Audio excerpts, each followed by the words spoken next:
Magnetic effect of current इस lesson में Ampere circuital law है ना. We have two important laws. First is Biot Savart law and second one is Ampere circuital law. Ampere circuital law, for that let us first prove it. Consider one wire or a conductor carrying current I. तो आपको पता है कि जो magnetic field produce होगी straight wire की वजह से वो कैसी होगी, सर्कुलर होगी, है ना. ऐसे कोसेंट्रिक सर्कल्स रहेंगे. तो मुझे पॉइंट P पे मैग्नेटिक फील्ड कितनी होगी. Okay. Ampere circuital law is used to find out the magnetic field due to a current carrying wire. उसके एप्लीकेशंस भी है ना. तो अभी बस हमें प्रूफ देखना है. तो मैंने क्या किया, एक पॉइंट P ले लिया और पॉइंट P जो है वो डिस्टेंस R पे है. पॉइंट P जो मैंने लिया है वो मैग्नेटिक फील्ड के ऊपर लिया है. मैग्नेटिक फील्ड कैसी होगी, एंटी क्लॉकवाइज होगी. ठीक है. अब उस पॉइंट के ऊपर मैंने एक छोटा सा एलिमेंट ले लिया, छोटा सा एलिमेंट DL, और वहां पे मैग्नेटिक फील्ड की डायरेक्शन कैसी होगी. मैग्नेटिक फील्ड की डायरेक्शन हम कैसे निकालते हैं, पॉइंट P पे उस पॉइंट पे टेंजेंट, है ना, बाय ड्राइंग ए टेंजेंट. तो अभी मैग्नेटिक फील्ड की डायरेक्शन और ये करंट एलिमेंट की डायरेक्शन, सॉरी, मैग्नेटिक फील्ड के ऊपर जो छोटा सा एलिमेंट लिया हमने DL की डायरेक्शन और B की डायरेक्शन कैसी होगी, सेम ही होगी. ठीक है.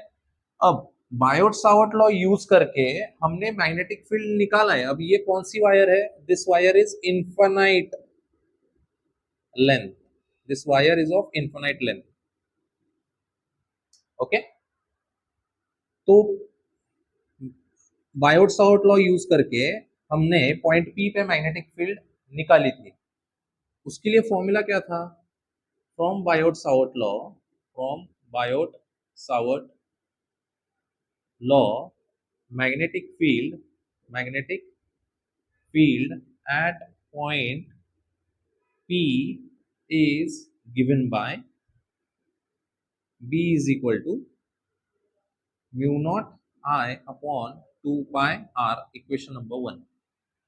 ये बायोट-सावर्ट लॉ से मैग्नेटिक फील्ड का फॉर्मूला मैंने डायरेक्टली लिख लिया पॉइंट P पे. Okay, at a distance R. अब मैं क्या करने वाला हूँ, Biot Savart law, Ampere circuital law का जो लेफ्ट हैंड साइड है, ओके, और राइट हैंड साइड है, mathematical expression, that is line integral.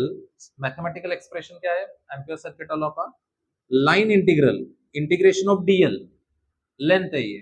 तो मैंने क्या कहा, line integral over A close loop, line integral of a magnetic field.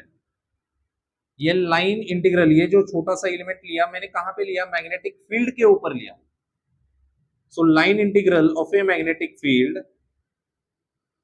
is equal to mu naught times the total current enclosed by whom, by the magnetic loop. Magnetic loop ने, या फिर जो आपने loop consider किया है magnetic field का, उसके अंदर कितना करंट एनक्लोज किया है. Okay. So what I am going to do, I am going to take the left hand side, that is line integral of a magnetic field. अब यहाँ पे अगर आप देखोगे, mu naught is a constant, current is a scalar quantity, DL is a vector, B is a vector. तो दो vector का multiplication करके हमें क्या मिला, स्केलर. इसका मतलब कौन सा प्रोडक्ट होना चाहिए, डॉट प्रोडक्ट, यानी स्केलर प्रोडक्ट. यानी यहाँ पे क्या आएगा, dot DL, which is equal to integration of BDL.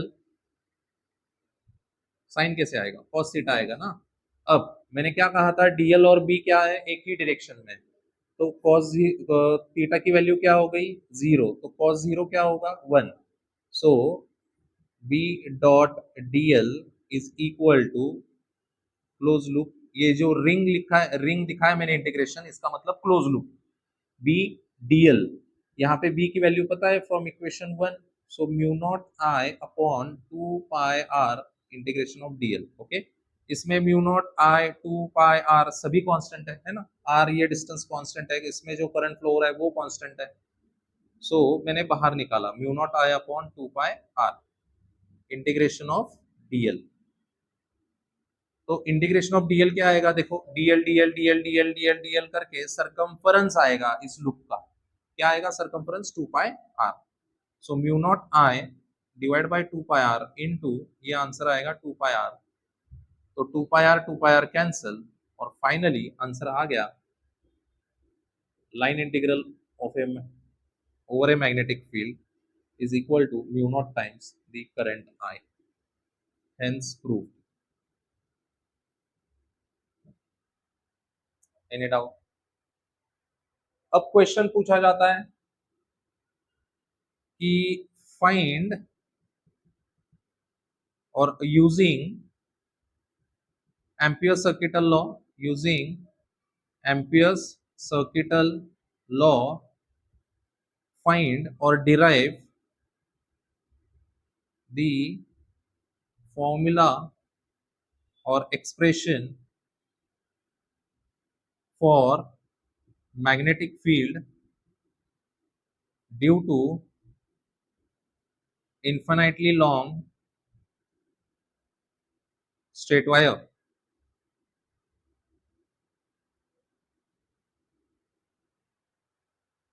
तो फिर से वही लेना है, पर इस केस में आपको ये मैग्नेटिक फील्ड निकालनी है by using Ampere circuital law. So अब इस डेरिवेशन में हम डायरेक्टली ये वैल्यू नहीं ले सकते क्योंकि यही वैल्यू हमें डिराइव करनी है। पर इस केस में अब हम क्या करेंगे, ये वाला एक्सप्रेशन एम्पियर सर्किटल लॉ का मैथमेटिकल स्टेटमेंट एक्सप्रेशन हम यूज करने जा रहे हैं to find out this value. Okay, this is a magnetic field due to a infinitely long straight wire. तो ये फॉर्मूला कहां से निकाला था हमने, बायोट सावर्ट लॉ से। अब हम क्या करेंगे, एम्पियर सर्किटल लॉ यूज करके ये फॉर्मूला डिराइव करेंगे। समझ गए? तो फिर से आपको वही डायग्राम बनाना पड़ेगा, वही डायग्राम बनाना पड़ेगा, और लेफ्ट हैंड साइड जो है एम्पियर सर्किटल लॉ का वो यूज करेंगे सबसे पहले। So line integral of magnetic field dot DL is equal to, directly लिख लू बी डीएल, क्योंकि थीटा क्या है 0 डिग्री है, cos 0 1, इसलिए directly integration of B DL is equal to B DL. Okay, इसमें से तो b कांस्टेंट रहेगा। b कांस्टेंट क्यों होगा, क्योंकि देखो ये वाला पॉइंट r ही होगा, ये वाला पॉइंट r ही होगा, ये वाला पॉइंट r ही होगा, ये वाला पॉइंट r ही होगा। सर्कुलर लूप है, तो सभी पॉइंट्स सेम डिस्टेंस पे मैग्नेटिक फील्ड क्या होगी, सेम ही होगी, है ना, वायर से।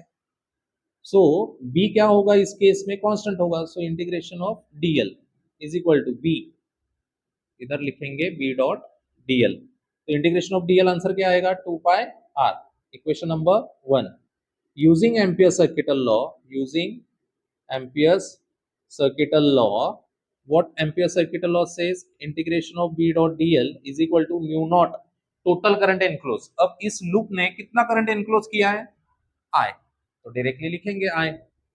इक्वेशन नंबर 2 इक्वेट करेंगे इक्वेशन 1 एंड 2।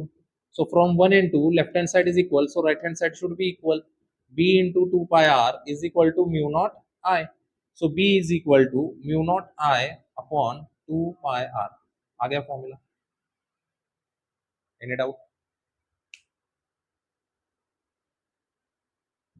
बोलो।